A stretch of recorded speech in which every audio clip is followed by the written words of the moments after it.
Hi everybody, welcome to Art Class with Zoe. So yesterday I was asked by students how to transfer a drawing onto watercolor paper using tracing paper, because we were doing something a little bit more complex than this. But I'm just going to show this simply today. So this is tracing paper, which is a semi-translucent paper that you can buy in any shops. And so what you will need is your tracing paper, your picture or your drawing, some masking tape and some pencils. So I use a propeller pencil. I call it a pumpy pencil, but it's one of those, you can sort of, it's got lead in it. And also I've got quite a hard pencil, an HB or an F or an H.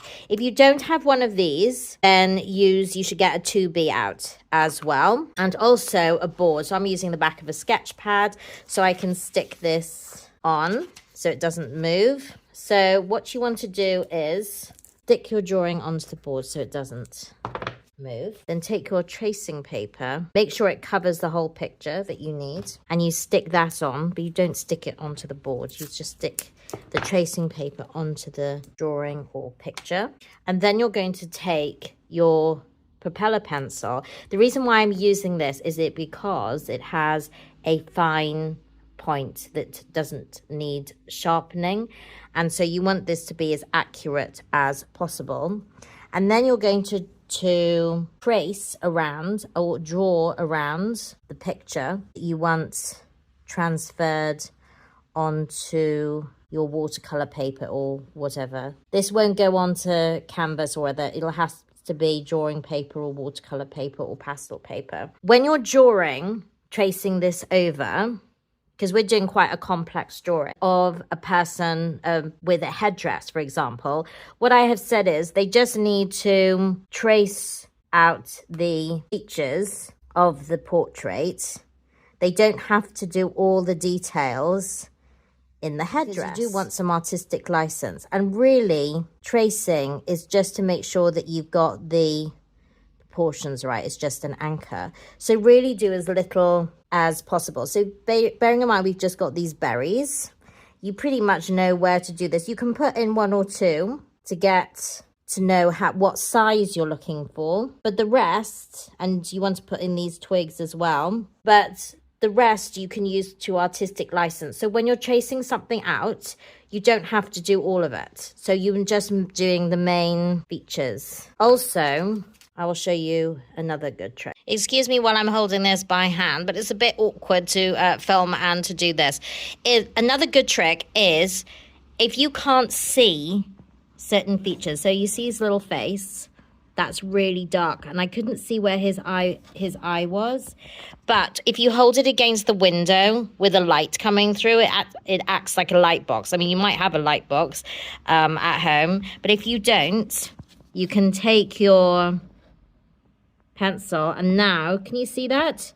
You can see where his eye is, where you couldn't see that before when it was on the board. So that's a really good trick. So you can see that I was able to draw his eye in and his claws and any little bits on his tail that I couldn't see.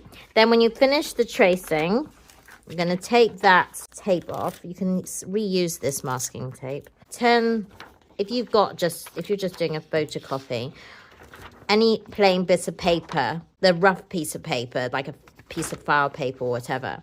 So this is really important. You turn over the tracing paper so you can see the alternative side. Now you're going to go over the back with this. Now this is specifically 2B leads. The reason why I picked this 2B is because it's softer, so it'll come off more easily. If you're using one of these, this is a harder one. Use a 2B. Use a 2B or a 3B because it has softer graphite in it and it will come off easier. So you're going to go over. The reason why I'm using a propeller pen is because it has a sharper point. If you're using a normal pencil, make sure it is sharpened. And you want to be quite accurate with this. Just be very careful when you're going around the birds. I don't know why my Let's keep breaking this morning. They don't usually do. Because this tracing that you're doing needs to come out on the other side. So you're going to go over every drawing, every line. And if you're doing something complicated, more complicated than this, and you're getting confused where you're putting the lines, you can actually see here where it's darker. So you can see where you've gone.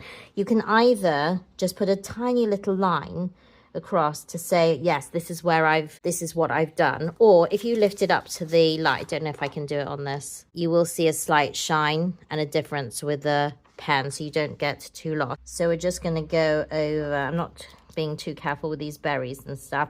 It's the bird that's the most important. And so you can see it really depends. You don't have to be totally accurate with your tracing. It really depends what you want, what you're intending to trace out. So we've traced all of this out and gone over every single line. And I know this sounds really silly, but make sure you turn it over. So you've got your watercolor. Find the paper that you want to actually trace your image of, that you want to paint on or draw onto. And then stick it down onto the board. You can see here. And then check your picture and make sure you put that down on the right side. I cannot tell you the amount of times that people have done this the opposite way, and they've just done the mirror image and realized that they should have done it the right way. So check your image. No, it sounds very silly, but do check your image. Then put picture down, and you're going to take your masking tape and you're going to stick him down. What I would do is, another little trick for you, is stick it, when you stick it down, make sure that one part of it, you don't have to stick it all the way around. So for example, here's the most important thing. So I'm sticking it down here on the top and the side. So it is secure, okay? But you can still have a look to see that that's coming out properly if you so want. Then you're going to take a harder pencil. So I would pick an H or an HB. Make sure that it is sharpened, because you want this to be as fine as possible.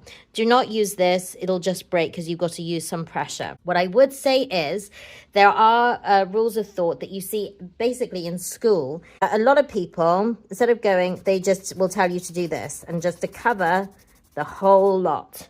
Do not, under any circumstances, do that.